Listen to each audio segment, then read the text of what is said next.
All right, let's just jump right in. We're standing here right at the end of 2025, and when you look back, it's pretty clear this was the year AI had a fundamental seismic shift. We've gone way beyond just talking to our AI. This is the year AI started really, truly working for us. This is it. This is the single biggest story of the year. For the longest time, AI has kind of been like a helpful assistant, a co-pilot. It could help you draft an email, maybe summarize a long document. But in 2025, that all changed. AI got a job. And that whole change is being driven by one powerful new idea, Agentic AI. So what in the world is Agentic AI? Well, it's not just a chatbot sitting there waiting for your next command. Think of it like this. You don't tell it how to book a flight, step by step. You just give it a goal. Something like, hey, get me a round-trip ticket to Tokyo for next week and keep it under $1,000. The agent then goes and figures out all the steps. It compares the airlines, it checks your calendar, and it actually makes the booking. It's built for autonomy, with you just overseeing things, not micromanaging. And that's the core idea we're going to unpack today. And this new ability, it immediately creates this tension, this central conflict that we're seeing play out everywhere.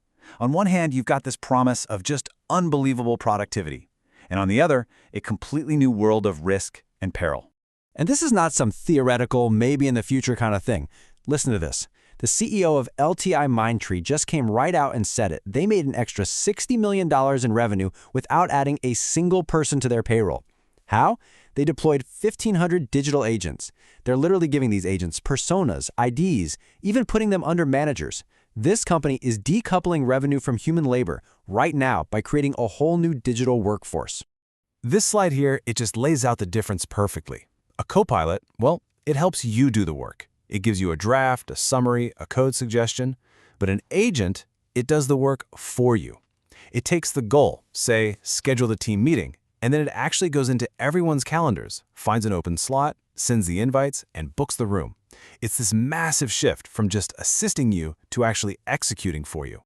And this isn't some sci-fi fantasy. It's happening right now in basically every industry. In cybersecurity, agents are handling threat detection and ticketing all by themselves. In software, they're not just suggesting code, they're writing it and deploying it. In banking, they're cutting through all the red tape for things like client onboarding. And even in government, places like Osaka are starting to test this stuff out for public services. I mean, it is everywhere. Okay, so with this explosion in what agents can do, a really urgent problem pops up. There's this frantic global race to build some guardrails. I mean, how do you control systems that are literally designed to act on their own? And the way people are trying to do it couldn't be more different. In the US, it's a mess, a total patchwork. You've got states like California making rules about AI and hiring, while Texas is doing its own thing and actively fighting any federal oversight. Then you look at China, and it's the complete opposite, a top-down, centralized approach with rules that are just wild.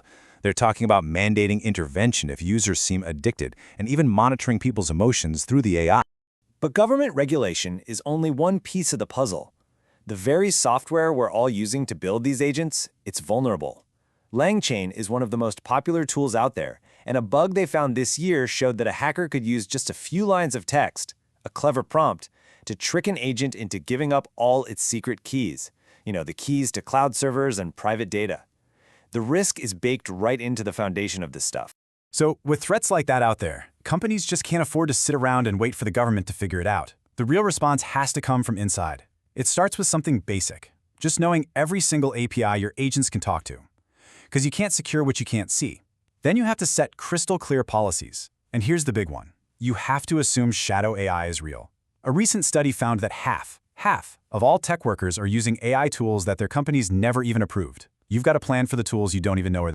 All right, let's shift gears a little bit, because this whole wave of AI is also having this really fascinating kind of two-sided impact on our culture and on creativity itself. This is the big question, isn't it? The one everyone seems to be asking right now.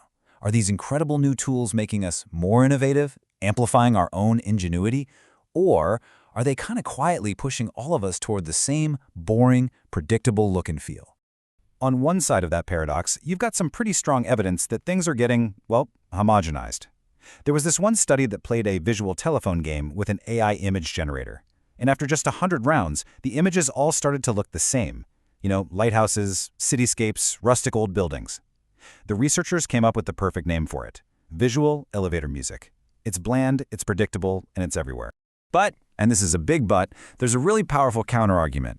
A huge study out of Swansea University found that, yeah, AI can make us more creative, but it all comes down to how you use it. When they designed the AI to give people diverse, weird, and even flawed suggestions, it pushed the human designers to explore totally new ideas, and they ended up with much more creative results. So the key isn't to just pick the most popular option the AI gives you, it's to design AI that actually engages our brains. So that brings us to the raw materials of this new age: compute, memory, and just money. And what we're seeing across the board is a staggering, frankly unprecedented concentration of all these resources. Let's just try to wrap our heads around the scale here for a second. In 2025, OpenAI raised $40 billion in one funding round. That's not a typo. The amount of pure cash you need to even compete at this level is just astronomical now. Next up, compute. xAI's new supercomputer is running on over 200,000 of the most advanced GPUs on the planet. But here's the really telling part. To get enough electricity for it, they had to go out and buy their own dedicated power plant. We are now officially in an era where you need sovereign energy for AI, where compute is a strategic resource tied directly to the power grid. And finally, memory. By next year, AI is on track to consume 1/5 of the entire world's manufacturing capacity for high-performance memory. And since the memory chips for AI are way more complex to make, the real bottleneck for AI progress is quickly shifting from just raw compute to whether we can even make enough memory for these things. So, all of these trends, the rise of agents, the fight for control, and this massive concentration of power, they're all colliding in one final battle: the fight for who controls our digital reality. Just take a look at this web traffic data from this past year. We've seen a huge shift in the AI world.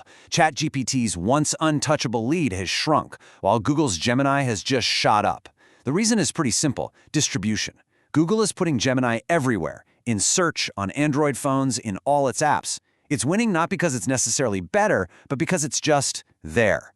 It shows up right where you already are. And you can see this battle playing out everywhere, but it's clearest in e-commerce. You have retailers like Amazon who want to own the customer relationship full stop. So they're blocking shopping bots, they're suing agent developers, and they're building their own assistants. But then you have these independent agents that want to work for you, comparing prices across every single store and becoming the new middleman. It's a fundamental fight for who owns the front door to the internet's marketplace. And at the end of the day, that leaves us with the ultimate question as we head into 2026.